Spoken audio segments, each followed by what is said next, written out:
법보 종찰인 해인사가 오는 19일부터 사전 예약 탐방제를 통해 팔만대장경을 처음으로 일반에 공개합니다. 해인사는 팔만대장경 일반 공개에 앞서 이를 부처님께 고하는 고불식을 봉행하고 코로나19로 힘든 국민들의 위안과 치유를 발언했습니다. 조계종 총무원장 원행 스님이 종단 최대 현안인 100만 원력 결집 불사의 중요성을 강조하는 등 종책과제의 실질적 추진에 집중하겠다는 의지를 밝혔습니다. 인도 부다가야의 한국 사찰인 분황사와 계룡대 홍제사 건립 등 100만 원력 사업에 공감하는 사부대중의 참여 분위기도 이어지고 있습니다. 한겨울 천막 모문관에서 9스님들이 치열하게 정진했던 위례 신도시 상월선언 자리에 내년 5월쯤 대웅전이 들어설 걸로 보입니다. 상월선언 불자를 이끌고 있는 봉은사 주지 원명스님은 다음 달 착공식을 시작으로 수미산 원정대와 함께하는 불교 중흥의 길을 나서겠다고 다짐했습니다. 녹음이 짙어지는 여름을 맞아 무더위 속에서도 산행을 하는 사람들이 늘어나고 있습니다. 여름 산행을 할 때 안전사고를 예방하기 위한 주의점을 취재했습니다. 최근 스님과 불자들이 편하게 신을 수 있는 기능성 신발이 선보여 관심을 모으고 있습니다. 무게가 가볍고 착용감도 좋아 걷기 순례 등에 도움이 되는 포행화에 대해 알아봅니다.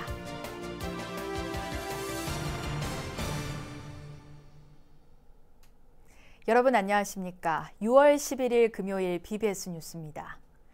법보 종찰 해인사가 사전 예약 탐방제를 통해 오는 19일부터 팔만대장경을 처음으로 일반에 공개하는데요. 해인사가 팔만대장경의 일반 공개를 부처님에게 고하는 고불식을 봉행하고 대장경 개방을 통해 코로나로 힘든 국민들이 위안과 치유를 얻길 발언했습니다. 첫 소식 대구 BBS 문정용 기자입니다. 우리 민족의 소중한 유산이자 부처님의 모든 말씀이 기록된 팔만대장경. 800년간 소중히 보관되어 온 대장경이 처음으로 일반에 공개됩니다. 법보정찰 해인사는 어제 경내 대적광전에서 대장경판의 일반 공개를 부처님께 고하는 고불식을 봉행했습니다. 코로나 바이러스의 전 지구적 감염 사태는 2년째 계속되고 있으며 이런 어려운 시기에 법보정찰 해인사는 국민들에게 팔만대장경을 개방하여 직접 참관하게 하는 결정을 내렸습니다. 지금까지는 대장경이 봉안된 장경판전 창살 너머로 지켜보는 것에 만족해야 했지만 이제는 내부로 들어가 직접 눈앞에서 마주할 수 있게 됐습니다. 팔만대장경 사전 예약 탐방제는 오는 19일부터 매주 토요일과 일요일 하루 2차례 철저한 방역 지침 속에 이루어집니다. 탐방 예약은 해인사 홈페이지를 통해 이루어지며 코로나 상황을 고려해 인원은 매회 20명으로 제한됩니다. 탐방객들은 스님의 안내를 받으며 해인사 일주문과 봉황문, 해탈문, 대적광전 등을 거쳐 팔만대장경이 봉안된 장경판전에 이르게 됩니다.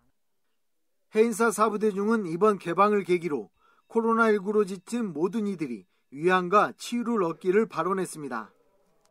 모든 국민들이 이 팔만대장경을 직접 참관함으로써 그 기운과 맑음과 그 속에 잠겨있는 성인의 말씀들, 우리 선조들이 온 국민들이 힘을 모아서 이렇게 국민의 국태민안을 비는 이 영원히 깃들어진 호국의 결정체다. 이런 것을 생각하면은 또 다른 느낌을 가지고 아마 참관할 수 있지 않을까 생각합니다. 팔만대장경에 담겨있는 호국 안민의 정신이 대중들 마음속에 더욱 깊숙이 전해질 것으로 보입니다. 법보정찰 해인사에서 BBS 뉴스 문정용입니다. 더불어민주당 김영배 최고위원은 부동산 투기 의혹에 연루된 의원 12명에 대한 탈당 권유와 관련해 가슴 아픈 결정이었다고 밝혔습니다. 김 최고위원은 어제 BBS 라디오 박경수의 아침 저널에 출연해 공직자가 더는 투기로 돈을 벌어서는 안 되고 이런 국민적인 원칙을 확인할 필요가 있다며 이같이 말했습니다. 공직자들의 이런 부동산 투기 문제를 근절하고 해결해 나가려면 저희들 스스로부터 이제 정말 내노란불 이런 이제 것에서 벗어나서 스스로 좀 엄정한 원칙을 좀 실천할 필요가 있겠다 이런 고민의 결과다. 국회 불자의원 모임인 정각회에서 활동하고 있는 김영배 최고위원은 봉정암에서 3,000배를 올리고 결혼했다는 일화가 전해지며 서울 성북구청장 재직 시에는 흥천사 복원에 관심과 지원을 보내는 등 불교와 인연이 깊은 걸로 알려져 있습니다. 조계종 총무원장 원행 스님이 어제 김기현 국민의힘 원내대표의 예방을 받고 화합과 상생의 정치를 주문했습니다. 원행 스님은 불교에서 화합은 자비를, 상생은 보살행을 뜻한다며 지금까지 잘해왔지만 앞으로도 국민들이 마음 놓고 각자의 일에 전념할 수 있도록 화합과 상생의 정치를 펼쳐달라고 거듭 강조했습니다. 이에 대해 김 원내대표는 한국 불교는 민족의 역사와 함께한 정신적 지주이고 국가가 위기에 처할 때마다 호국 불교의 전통을 자랑하는 종교라면서 불교가 나라를 일으키고 중흥시켰듯이 그 아름다운 전통을 잘 이어갈 수 있도록 노력할 것을 다짐했습니다. 또 한국 종교의 큰 기둥인 불교계의 현안들을 잘 챙기고 숙제가 있다면 잘 풀어가도록 하겠다고 말했습니다. 집권 후반기에 접어든 조계종 총무원장 원행 스님이 종단 최대 현안인 100만 원력 결집불사의 중요성을 강조하면서 이젠 종책과제의 실질적인 추진에 몰두할 걸로 보입니다. 이런 가운데 인도 부다가야의 한국 사찰인 분황사와 계룡대 홍제사 건립 등 100만 원력 사업에 공감하는 사찰과 단체들 사이에서 적극적인 참여 분위기가 이어지고 있습니다. 정영석 기자입니다. 지난 2018년 11월 취임한 조계종 총무원장 원행 스님의 임기 초반 키워드는 소통과 화합을 통한 종단의 안정이었습니다. 집권 후반기를 맞이한 36대 집행부의 종단 운영 기조는 이를 토대로 한 불사에 초점이 맞춰지고 있습니다. 조계종의 핵심 사업인 100만 원력 결집 불사. 하루에 100원 이상을 보시하는 100만 명의 힘을 하나로 모아 종단의 원력 사업을 하나씩 해결해 나간다는 서원을 세웠습니다. 인도 부다가야의 한국 사찰인 분황사와 충남 계룡대 영해 법당인 홍제사 건립 등입니다. 세계 불자들의 수행처이자 한국 불교 세계화의 중요한 거점 도량이 될 것입니다. 한 사람의 원력이 100명을 움직이고 1만의 원력이 100만 명의 강물이 되어 한국 불교의 밝은 내일을 열 때까지 우리의 정진은 멈추지 않을 것입니다. 최근 코로나19 등으로 어려운 여건 속에서도 100만 원력 결집 불사에 적극 참여하는 분위기가 확대되는 모습입니다. 이는 한국 불교의 수건 사업에 대한 필요성에 크게 공감한 데 따른 것으로 풀이됩니다. 마이블을 먼저 세워야 한국 불교가 세워질 것 같습니다. 그런 얘기도 했는데 그런 의미에서 한국 불교 바로 세우기를 위해서 내가 마이블 불상을 다시 바로 세우려고 기부금 낸 겁니다. 고령화와 탈종교 등의 시대적 난제 속에서 미래 불교를 열어나갈 100만 원력 결집 불사의 사부대 중의 지속적인 관심과 동참이 요구되는 현실입니다. 불사의 취지의 종단 구성원과 사부대 중의 공감대가 더욱 폭넓게 확산되도록 하는 일이 현 단계에서 가장 중요한 과제가 될 것으로 보입니다. 전 불교도적 운동으로 이례 없는 일이잖아요. 그런 면에서 굉장히 뜻이 깊고 의미 있는 불사가 아닌가 생각합니다. 더 확산시켜야 되고 사회부 역할이 또 그 원장 스님의 그런 뜻을 잘 받들어서 우리 불교계뿐만 아니라 좀 더 사회적으로 또 그게 더 많이 확산되고 보급될 수 있도록. 원행 스님 체제의 조계종 36대 집행부는 최대 역점 사업인 100만 원력 결집 불사와 함께 각종 불사를 비롯한 목적 사업에도 힘을 쏟을 전망입니다. 조계종 총무원에서 BBS 뉴스 정영석입니다. 조계종 전 총무원장 자승 스님 등 9스님들이 한겨울 천막 무문관에서 치열하게 정진했던 자리에 내년 5월쯤 여법한 대웅전이 들어설 예정입니다. 상월선언 불사를 이끌고 있는 봉은사 주지 원명 스님은 다음 달 착공식을 시작으로 최근 출범한 수미산 원정대와 함께하는 불교 중흥의 길을 나서겠다고 다짐했습니다. 홍진호 기자입니다.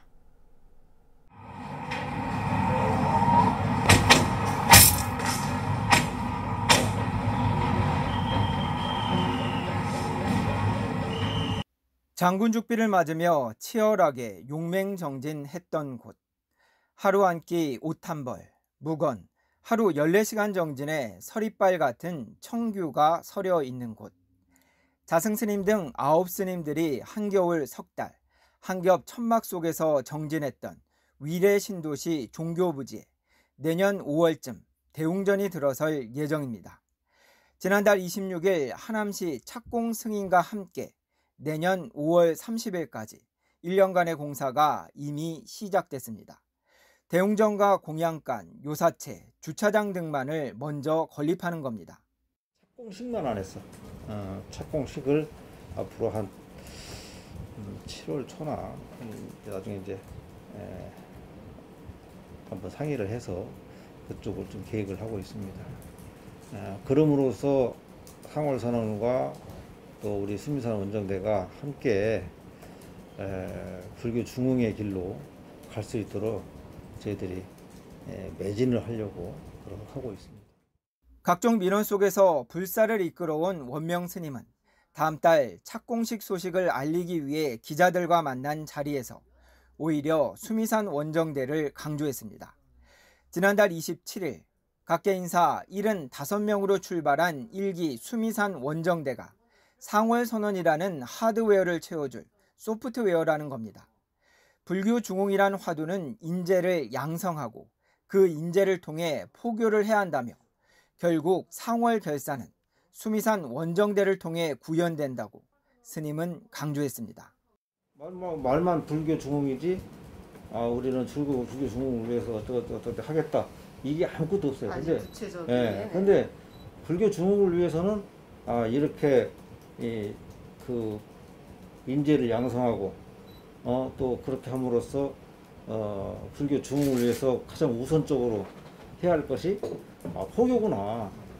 그래서 그런 것이 하나의 이 상월선언의 그 정신이 이 수미산 원정대를 통해서 그 이어가는 거예요. 무더운 여름 상월선언 착공식을 시작으로 수미산 원정대의 활동이 어떠한 결실을 맺을지 주목됩니다. 서울 강남 봉은사에서 BBS 뉴스 홍진호입니다. 경남 김해시 봉화산 정토원에서 한평생 포교에 앞장섰던 고 선진규 원장의 뜻을 기리는 일주기 추모법회가 봉행됐습니다. 동참 4부대 중은 호미 등 관음 성상을 봉화산 정상에 조성하며 새 불교 농민운동을 이끌고 청소년 어린이 포교 등 제가불자들의 실천을 강조했던 선진규 원장을 떠올렸습니다. 당나라 때 임재선사께서 하신 말씀을 해주시는 거예요. 뭐냐? 수처 작주 이처 계지. 머무는 곳에 주인이 되라. 그러면 그 자리가 참되고 진실된 자리일 것이다. 이러시는데 첨언을 하신 게 뭐냐? 희생하고 봉사는 주인이 되어야 된다. 주인이라고 주인 펌잡을 한 게 아니라 희생하고 봉사는 주인이 되거나. 참석자들은 추모 발언을 통해 선진규 원장의 유지를 잇는 청정도량을 만들 것을 다짐했습니다. 군부 쿠데타가 발생한 미얀마 현지 상황을 미얀마로 출가한 한국인 스님으로부터 들어보는 자리가 마련됐습니다. 미얀마 민주주의를 위한 불교 행동과 카톨릭 단체 프란치스칸 JPIC는 서울 정동 프란치스코 교육회관에서 한국인 미얀마 스님인 디라 스님 초청 토크쇼를 열고 군부 쿠데타 전후 미얀마 현지의 수행과 삶의 이야기를 온오프라인 참가자와 함께 나눴습니다. 이 영미 모든 고통받는 모든 존재가 고통에서 벗어나기를 바라는 이 마음 하나만 갖고 있더라도 저는 오늘 할 말은 다 했다라고 생각을 합니다. 디라 스님은 미얀마인들이 한국 드라마와 K-팝 등의 영향을 많이 받았고 특히 한국의 촛불 시위가 민주화 운동에 나선 미얀마인들에게 용기와 희망을 심어줬다고 강조했습니다. 요즘 무더위가 시작되고 녹음이 짙어지면서 산행을 떠나는 분들 많아지고 있는데요. 준비 없이 가볍게 출발한 여름 산행, 의외로 안전사고가 많이 발생해 주의하셔야겠습니다. 박성용 기자가 보도합니다. 지난 2015년부터 최근 5년간 등산 사고는 모두 3만 4천여 건. 이 가운데 6월에만 3천여 건의 2,200여 명의 사상자가 발생했습니다. 눈에 띄는 건 6월 사고가 다른 달보다 많지 않은데도 사망자는 65명, 단풍 절정기인 10월 다음으로 많았습니다. 사고 원인을 보면 실족과 추락이 33.7%로 가장 많았고 전환과 안전수칙 불이행, 개인질환이 뒤를 이었습니다. 계절이 봄에서 여름으로 변해 수풀이 우거지고 녹음이 짙어지면서 사고 위험이 높아진 것으로 분석됩니다. 특히 이 무렵 산에서 만나는 예측 불허의 날씨, 무더위와 갑작스런 국지성 폭우가 주목됩니다. 계절적으로 산에 수풀이 우거지기 때문에 사람들이 등산로를 조금만 이탈해도 길을 쉽게 잃고 사고로 이어지는 경우가 있습니다. 최근에 코로나19로 나홀로 산행이 많아지면서 이상고온 현상과 갑작스러운 호우 등으로 날씨 변화가 심해지면서 사고로 많이 이어지고 있습니다. 무더위는 일사병과 열사병, 탈진으로 이어지기 쉽고 폭우는 실족과 전환사고 위험을 높입니다. 산행을 떠나기 전 날씨 예보 확인과 지정된 등산로 이용, 국립공원 산행정보 앱을 통한 구조 대비 등이 준비 요령입니다. 가시고자 하는 산의 등산로를 미리 파악하거나 또는 기본적인 등산 장비를 반드시 좀 휴대해 갈 필요가 있고요. 그늘에서 잠시 쉬어가거나 또는 햇볕을 가려줄 모자를 챙겨 가시는 게 중요합니다. 산행 중에 비가 내리면 계곡 산행을 피하거나 그때 건너지 말아야 되고요. 가벼운 마음으로 떠날 수 있는 여름 산행, 예기치 못한 상황에 대비하는 철저한 준비는 필수입니다. BBS 뉴스 박성용입니다. 최근 스님과 불자들이 편하게 신을 수 있는 기능성 신발이 선보여 관심을 모으고 있는데요. 무게가 가볍고 착용감도 뛰어나 걷기 순례와 포행 등 수행과 신행 활동에 적지 않은 도움이 될 걸로 보입니다. 전경윤 기자입니다. 스님들이 입는 승복과 가사와는 달리 신발은 그동안 통일된 규정이 없어 승복에 어울리지 않는 구두나 운동화 등을 착용하는 사례가 적지 않았습니다. 이 때문에 스님과 불자들이 수행과 신행 활동을 할 때 편하게 신을 수 있는 신발이 필요하다는 목소리가 제기돼 왔습니다. 최근 수제 신발 제조 전문 기업이 스님과 불자들을 위한 신발 포행화를 새롭게 선보여 눈길을 끌고 있습니다. 포행화는 스님들의 조언과 자문을 통해 만든 신발로 소가죽이 아닌 인조 재질로 제작돼 무게가 가볍고 내구성이 뛰어나다는 평가입니다.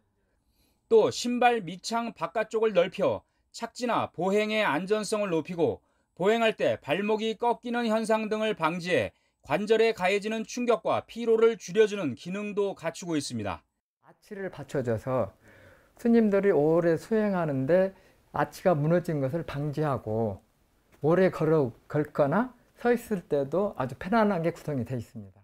신발을 제작한 주식회사 에르코스는 지난달 부처님 오신 날을 맞아 조계종의 교구본사 주지 스님들과 중앙종회 의원, 총무원 주요 소임자 등 스님 250여 명에게 포행화를 보시했습니다.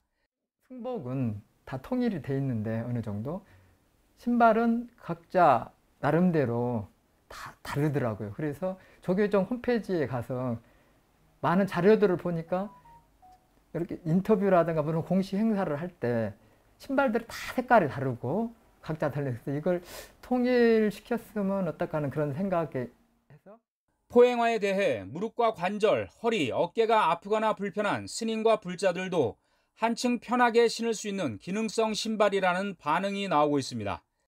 내가 또 이 신발을 걷고 또 포행도 해보고 또 이제 그 상월서는 걷기 자비술래도 이제 이 신발을 신고 걸어보고 이렇게 하는데도 참 편해요. 예. 이제 꼭 우리 스님들뿐만 아니라 불자들도 함께 같이 신을 수 있는 그런 신발이다. 포행화 보급에 앞장서고 있는 불교신문은 포행화를 스님들의 통일된 의례화로 자리 잡을 수 있도록 의견 수렴에 나서겠다고 밝혔습니다. 수행자와 불자들을 위한 신발 포행화가 불교 신행문화 활성화를 이끄는 작지만 소중한 밑거름이 될 수 있을지 주목됩니다. BBS 뉴스 정경윤입니다. 천태종이 무더운 여름을 앞두고 충북 단양군 관내 형편이 어려운 이웃들을 위해 자비 나눔 물품을 후원했습니다. 천태종 총무원장 문덕스님은 단양 구인사 총무원에서 류한우 단양군수에게 6천만 원 상당의 손선풍기 3,000개와 7천만 원 상당의 손소독제 500ml 14,000개를 전달했습니다. 문덕스님은 코로나19로 인해 취약계층의 삶이 더 힘들어지는 것 같다며 손선풍기와 손소독제라는 물품을 전하는 거지만 이 또한 마음을 전하는 일과 다르지 않다고 밝혔습니다. 물품을 전달받은 류한우 단양군수는 천태종에서 단양군 관내 취약계층을 위해 마음을 내주셔서 감사하다며 잘 전달하겠다고 말했습니다. 이어서 꼭 짚어봐야 할 공감 뉴스들을 모아봤습니다. 오늘의 알찬 뉴스입니다. 문화재청이 어제를 문화재 돌봄의 날로 제정하고 충남 논산시 도남서원에서 제1회 문화재 돌봄의 날 선포식을 개최했습니다. 문화재 돌봄 사업은 복권기금의 지원을 통해 운용되는 사업으로 전국에 산재해 있는 국가지정 문화재는 물론 시도지정과 비지정 문화재를 대상으로 점검과 수리 등을 시행해 문화재 훼손을 사전에 방지하는 문화재 관리 사업입니다. 문화재청이 국가지정 문화재 발굴조사, 연구, 보수, 정비 등을 하는 시행기관이 중앙정부의 관련 사업을 위탁할 근거를 담은 역사문화권 정비 등에 관한 특별법을 시행한다고 밝혔습니다. 역사문화권 정비법은 고구려, 백제, 신라, 가야, 마한, 탐나 등 6개의 역사문화권의 문화유산 연구 조사를 위해 지난해 6월 제정됐고 문화재청은 이에 중앙정부가 문화재 관련 사업을 다시 위탁받을 조항이 확보됐다고 전했습니다. 서울시가 마포구 성산동 문화비축기지에서 드론과 자율주행 자동차 등을 선보이는 2021 서울 스마트 모빌리티 엑스포를 개막해 내일까지 행사를 진행합니다. 행사는 도심 항공교통수단과 스마트 물류, 자율주행 등 3가지 주제로 진행되며 현대자동차와 KT, 카카오 모빌리티 등 국내외 40여 개 기업이 참여했습니다. 유네스코 세계유산이자 국보 32호 해인사 8만대장경이 사전 예약 탐방자를 통해 오는 19일부터 일반에 최초로 개방되는데요. 국민 통합과 국난 극복을 위해 노력했던 우리 선조들의 정신을 되새기고 더 행복하고 발전된 대한민국을 염원하는 마음이 한데 모아지는 계기가 되길 바랍니다. 이상으로 6월 11일 금요일 BBS 뉴스를 마칩니다. 여러분 고맙습니다.